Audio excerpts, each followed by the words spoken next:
الله الرحمن الرحيم الحمد لله رب العالمين والصلاة والسلام على رسوله الكريم أما بعد أعوذ بالله من الشيطان الرجيم بسم الله الرحمن الرحيم إن الدين عند الله الإسلام صدق الله العظيم بزرگان محترم اور میرا عزیز ساتھیو، اللہ رب العزت کا بڑا احسان و کرم ہو۔ اللہ رب العزت نے ہم سب کو اس بابرکت مجلس میں شرکت کرنے کی توفیق عطا فرمائے۔ دعا فرمائے اللہ رب العزت ہم سب کے اس مل جل کر بیٹھنے کو قبول فرمائے۔ یہ مجلس ہم سب کے لیے اللہ کی رضا کا، ہماری مغفرت کا اور ہدایت اور عمل کا ذریعہ بنا دے۔ بزرگان محترم، قرآن کریم میں، احادیث میں نبی کریم صلی اللہ علیہ وسلم نے انسان کو زندگی گزارنے کے طور و طریقے بتلائے۔ اگر ہم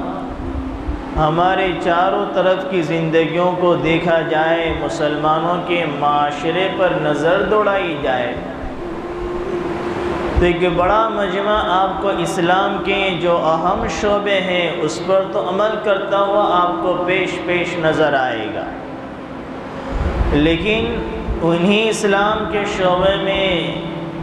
کچھ شعبے ایسے ہیں جس کو اخلاقیات کہتے ہیں، آداب معاشرت کہتے ہیں۔ اس اعتبار سے ہماری زندگیاں ان شعبوں پر عمل کرنے سے بہت دور گزر رہی ہیں۔ آداب معاشرت کی زندگی گزارنے کا طور و طریقہ یہ شریعت کے موافق ہو، ہمارا ہر عمل، ہمارا ہر کام وہ ادب کے دائرے میں رہ کر کیا جائے۔ اگر انسان کسی چیز کو کر رہا ہے، کسی بات کو بول رہا ہے اور اس کی پوری رعایت کرتا ہے، ادب کو ملحوظ رکھتا ہے، تو وہی چیز اس کو انسان کو خوبصورت بنا دیتی ہے۔ ادب کہتے ہی کسے ہے کہ آداب المعاشرت کے ادب اور آداب کسے کہا جاتا ہے کہ نازیبا اور نامناسب حرکتوں سے انسان اپنے آپ کو باز رکھے اور ہر اس طرح کا وہ عمل کرے جو اللہ اس کے رسول صلی اللہ علیہ وسلم کی بارگاہ میں پسندیدہ ہو، خالق کی نظر میں بھی محبوب ہو اور مخلوق کی نظر میں بھی پسندیدہ اور محبوب ہو۔ وہ عمل اللہ اس کے رسول کی نظر میں، خالق اور مخلوق کی نظر میں پسندیدہ اسی وقت ہوتا ہے جب انسان اس چیز کے جو کام وہ کرنے جا رہا ہے اس کام کی وہ رعایت کرتا ہے، اس کا حسن ادب کا خیال رکھتا ہے، بات کہنے میں یا کسی کو عمل کرنے میں اس کام کے ادب کا خیال رکھتا ہے، تو وہ عمل اللہ اس کے رسول کی نظر میں مقبول اور پسندیدہ بنتا ہے۔ تو آج یہ ادب ہمارے بڑوں میں بھی چھوٹوں میں بھی مفقود نظر آتا ہے۔ نبی کریم صلی اللہ علیہ وسلم نے ارشاد فرمایا کہ من لم یرحم صغیرنا ولم یعقر کبیرنا، کہ جو شخص بھی ہمارے چھوٹوں پر رحم نہ کرے، ہمارے بڑوں کی تعظیم نہ کرے، بڑوں کا اکرام نہ کرے، وہ ہماری جماعت کا نہیں، فلیس منا، وہ ہم میں سے نہیں ہے۔ اس میں بھی بڑوں کا ادب بتایا گیا کہ جو تم سے عمر میں بڑے ہیں، یہ ہماری ذمہ داری، ہم بھی ان باتوں کو سیکھیں، اپنے گھروں میں اس طرح کا ماحول بنائیں کہ اپنے سے بڑوں کے ساتھ کس طرح سے بات کرنا ہے، اپنے بڑوں کے ساتھ کس طرح سے برتاؤ کرنا ہے۔ جو ہمارے بڑوں کا ادب و احترام نہیں کرتا ہے وہ فلیس منا، وہ ہماری جماعت کا نہیں ہے۔ ایک موقع پر ہمارے نبی نے فرمایا کہ دین سراپا ادب ہے، دین سراپا ادب کا نام ہے۔ اور انسان کی زندگی میں ادب آئے گا تو ہر وہ عمل کو اچھی طرح کرنے والا بنے گا، اور ہر چیز کا ادب بتایا گیا کہ اللہ کے نام کا ادب بتایا گیا، نبی کے نام کا ادب سکھلایا گیا، قرآن کریم کا ادب بتایا گیا، مسجدوں کا ادب بتایا گیا، ماں باپ کا ادب احترام بتایا گیا۔ اس شریعت نے، ہمارے مذہب نے ہمارے والدین کا، پڑوسیوں کا، بڑوں کا، ہر ایک کے ادب و احترام کو ملحوظ رکھا ہے۔ جو انسان ان چیزوں کی رعایت کرتا ہے وہ صحیح معنوں میں انسان ہے جس کی زندگی میں اچھے اخلاق ہیں۔ کتابوں میں بے شمار اس طرح کے واقعات لکھے ہوئے ہیں کہ جب انہوں نے اللہ کے نام کا ادب کیا، اللہ کے کلمے کا ادب کیا، اللہ کے گھروں کا ادب کیا، مسجدوں کا ادب کیا، اللہ کو وہ عمل اتنا محبوب لگا کہ اللہ نے اسی عمل کی وجہ سے ان کے لیے جنت کا فیصلہ فرما دیا۔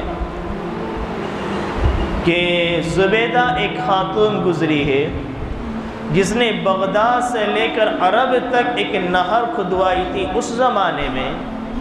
جہاں عرب میں مکہ المکرمہ، مدینہ المنورہ میں پانی کی بڑی قلت ہوا کرتی تھی۔ حاجی حج کے لیے آتے تو پانی کے اعتبار سے ان کو تھوڑی تکلیفوں کا سامنا کرنا پڑتا،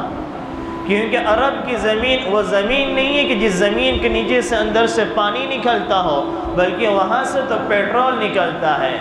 تو اس خاتون نے بغداد سے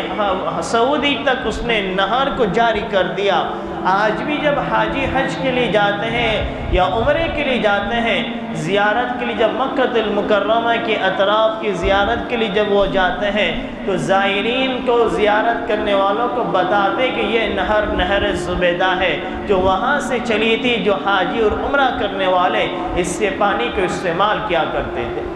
آج وہ سوکھ چکی ہے۔ تو اس دور میں ایک ملک سے دوسرے ملک میں نہر کو لے جانا، دوڑانا کوئی آسان کام نہیں تھا۔ اس نے اتنا بڑا کام کیا، حاجیوں کے لیے کیا، اللہ کے گھر میں آنے والے مہمانوں کے لیے کیا۔ جب اس کا انتقال ہوا تو کسی نے خواب میں دیکھا کہ زبیدہ کیا معاملہ ہوا؟ کہا کہ اللہ نے مغفرت فرما دی، جنت کا فیصلہ فرما دیا۔ کہا کہ تمہارا تو وہی عمل کام آیا ہوگا جو تم نے حاجیوں کے لیے، اللہ کے گھر کے مہمانوں کے لیے جو ایک نہر بنوا دی تھی، وہ نہر ہی تمہارے کام آئی ہوگی۔ زبیدہ نے کہا کہ نہیں، وہ عمل کام نہیں آیا، بلکہ اللہ کو میری زندگی کا ایک عمل جو بڑا چھوٹا سا تھا، اللہ کو وہی پسند آ گیا، اللہ نے اس کی بنا پر میری مغفرت فرما دی۔ اس لیے انسان اس دنیاوی زندگی میں کسی بھی اچھے عمل کو، اچھے کام کو چھوٹا نہ سمجھے، کسی بھی نیکی کے کام کو چھوٹا نہ سمجھے۔ جب موقع ملا، جہاں موقع ملا، فوراً اس نیک عمل کو اللہ کی بارگاہ میں پیش کر دے، اس اچھے عمل کو کرنے والا بن جائے۔ انسان یہ نہ سوچے یہ تو چھوٹا کام ہے، یہ بڑا کام ہے۔ انسان نیکی کے کام میں بھی ان چیزوں کو دیکھتا ہے اور گناہ کے کاموں میں ان چیزوں کو دیکھتا ہے۔ جہاں نیکی کرنے کا موقع آتا ہے تو شیطان بہکاتا ہے، یہ تو چھوٹا سا کام ہے، تیری شان کے خلاف ہے، یہ ہے ہی کیا، یہ تو دوسرے لوگوں کے ذمہ ہے، یہ تیرے لائق نہیں ہے۔ انسان اس طرح کے چھوٹے چھوٹے کاموں کو چھوڑ کر آگے گزر جاتا ہے۔ اور جہاں گناہ کی بات آتی ہے وہاں شیطان دل میں یہ بات ڈالتا ہے، یہ تو صغیرہ گناہ ہے، یہ تو چھوٹا گناہ ہے، کبیرہ گناہ تھوڑی ہے، حرام تھوڑی ہے، ناجائز تھوڑی ہے، یہ تو چھوٹا سا ہلکا سا گناہ ہے، کر لے کوئی حرج کی بات نہیں۔ وہ انسان چھوٹے چھوٹے گناہ کر کر گزر چلا جاتا ہے۔ کسی نے کہا ہے، بڑی اچھی بات کسی نے کہی ہے کہ انسان جب گناہ کرے تو یہ نہ دیکھے کہ گناہ صغیرہ ہے یا کبیرہ ہے، یہ گناہ چھوٹا ہے یا بڑا ہے، ہم یہ نہ دیکھیں، بلکہ دل میں یہ بات لے کر آئے، جس ذات کا حکم ہم توڑ رہے ہیں، جس ذات کی نافرمانی کر رہے ہیں، وہ نہ صغیر ہے نہ کبیر ہے، بلکہ وہ تو اکبر ہے، وہ سب سے بڑا ہے۔ جس کی نافرمانی کی جا رہی ہے، جس کو ہم ناراض کر رہے ہیں، وہ اللہ تعالیٰ سب سے بڑا ہے، اس اللہ تعالیٰ کے حکم کے خلاف ہو رہا ہے۔ تو انسان یہ نہ دیکھے کہ صغیرہ گناہ ہے، کبیرہ گناہ ہے، اور نیکی کے اعمال میں بھی کہ یہ چھوٹا گناہ، یہ چھوٹا عمل ہے، بڑا عمل ہے۔ انسان اگر اخلاص کے ساتھ بھی اللہ کی رضا کے خاطر کوئی چھوٹا سا چھوٹا عمل کر لیتا ہے، وہی اس کی نجات کا ذریعہ بن جاتا ہے۔ تو حضرت زبیدہ سے کہا کہ آپ نے جو نہر بنوائی تھی وہی مغفرت کا ذریعہ ہوگا؟ تو زبیدہ نے کہا کہ نہیں، ایک مرتبہ میں جھولے پہ بیٹھی تھی اپنی سہیلیوں کے ساتھ، اور جھولا جھولتے وقت میرے سر سے دوپٹہ نیچے آ گیا اور اتنے میں اذان ہو گئی۔ جیسے اذان کے کلمات میرے کان میں پڑے، میں نے فوراً اللہ کے نام کی عظمت اور اس کے ادب و احترام کی بنا پر میں نے اپنا دوپٹہ اپنے سر پر ڈال دیا۔ اللہ کو یہی عمل اتنا محبوب آیا کہ آپ نے میرے نام کا اتنا ادب و احترام کیا، دل سے کیا، اللہ نے مغفرت کا اعلان فرما دیا۔ تو ہر چیز کا ادب و احترام ہو، اللہ کے نام کا ادب و احترام ہو، اللہ کی کلام کا ادب و احترام ہو۔ کہ کتابوں میں اس طرح کے واقعات بھی لکھے ہوئے ہیں کہ وقت کا بادشاہ ہے، جب واپس سفر سے آ رہے ہیں، جب خیمے ڈالے گئے، پڑاؤ ڈالا گیا، جب رات میں تھکا ہوا ہے، رات میں بادشاہ کی قیام گاہ میں چھوٹا سا تمبو سا بنا ہوا تھا، اس میں قرآن کریم کو رکھ دیا کہ بادشاہ جب رات میں اٹھیں گے تو قرآن کریم کی تلاوت کریں گے۔ پورا دن تھکے ہارے تھے، جب رات میں اپنے خیمے میں گئے، دیکھا کہ اس خیمے میں قرآن کریم بھی پڑا ہوا ہے، اللہ کا کلام بھی رکھا ہوا ہے۔ جس خیمے میں جس جگہ اللہ کے کلام بھی ہو، وہاں میں لیٹے لیٹے کیسے سو جاؤں؟ یہ تو اللہ کے کلام کے ادب کے خلاف ہے، یہ میرے رب کے کلام کے خلاف ہے۔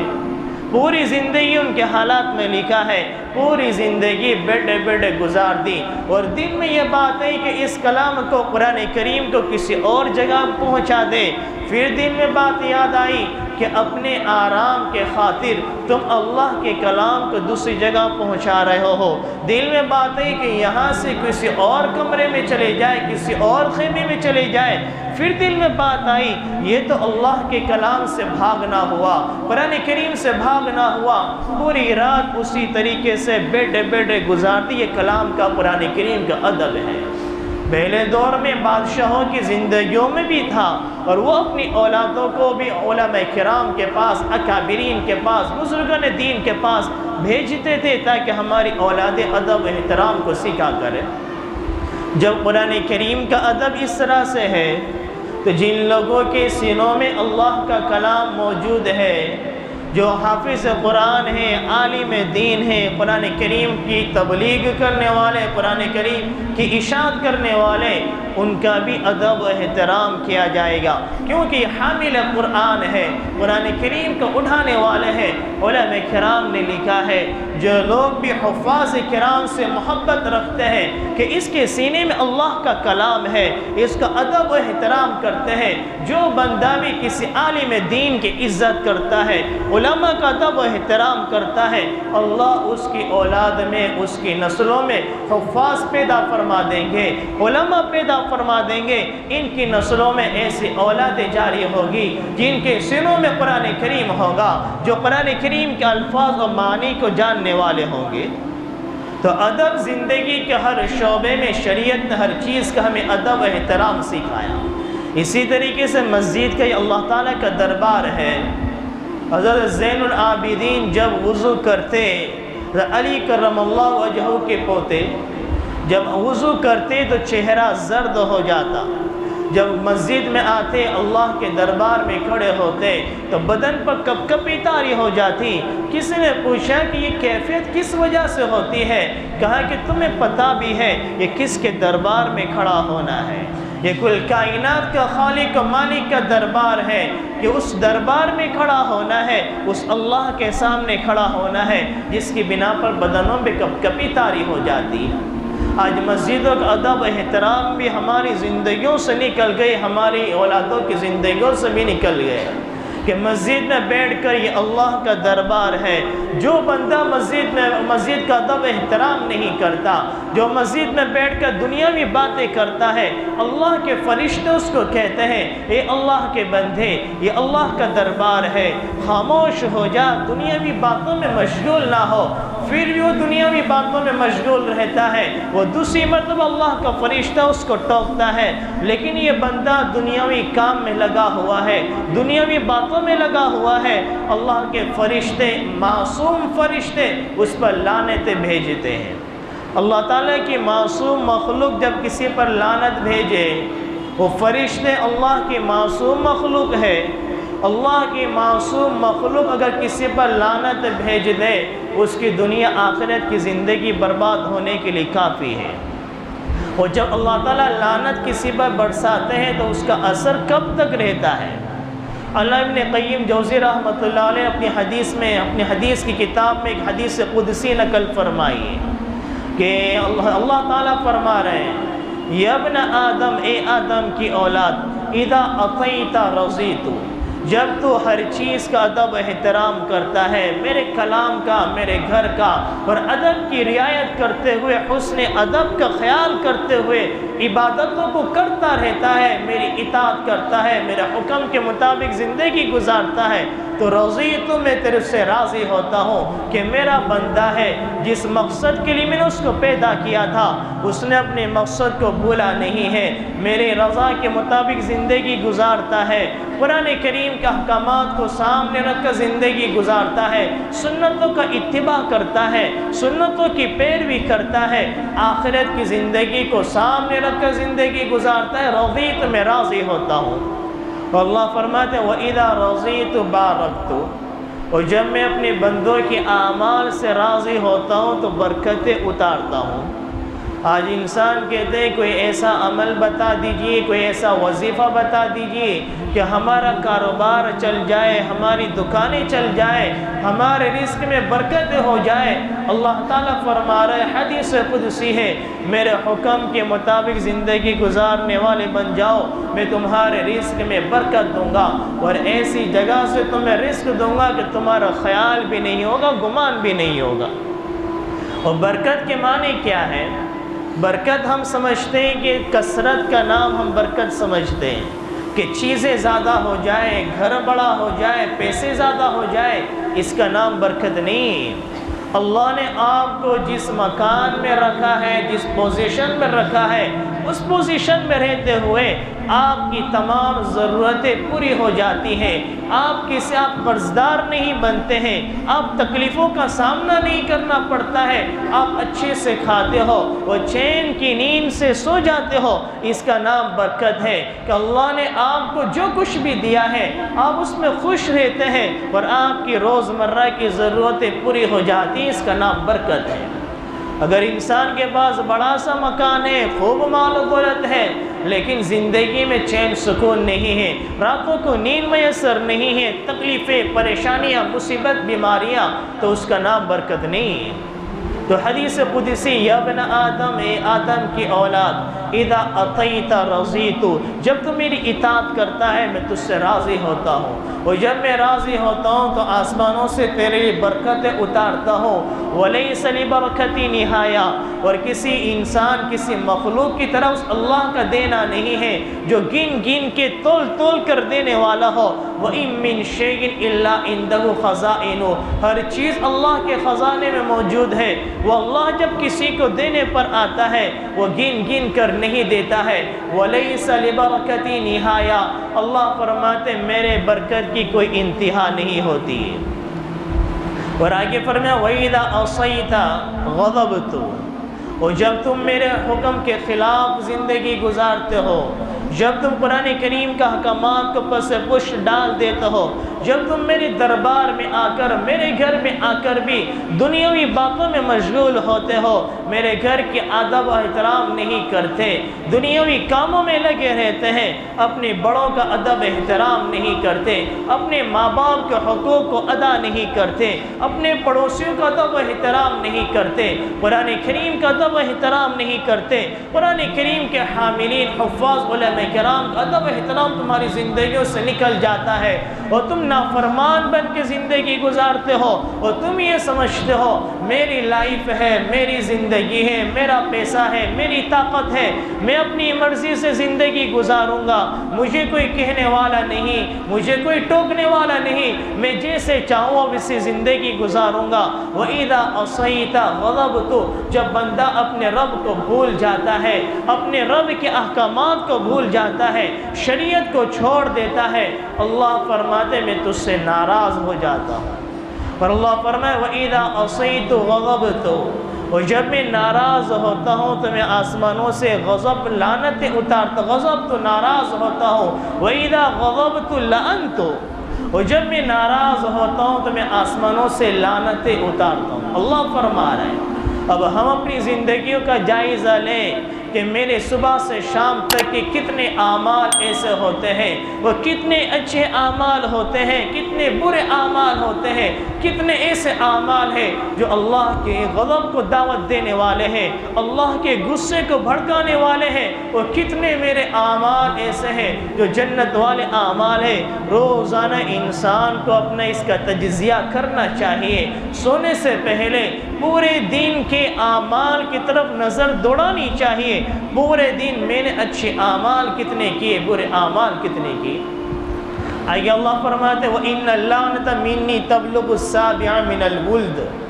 اور جب میں آسمانوں سے لعنتیں اتارتا ہوں، جب میں غضبناک ہوتا ہوں، غصے میں آتا ہوں تو آسمانوں سے لعنتیں اتارتا ہوں، اور جب میں لعنت اتارتا ہوں اللہ فرماتے میری لعنت کا اثر صرف تمہاری ذات تک محدود نہیں رہتا، تمہاری فیملی تک محدود نہیں رہتا، تمہارے خاندان تک محدود نہیں رہتا، آئندہ 7 نسلوں تک میری لعنت کا اثر چلتا چلا جاتا ہے۔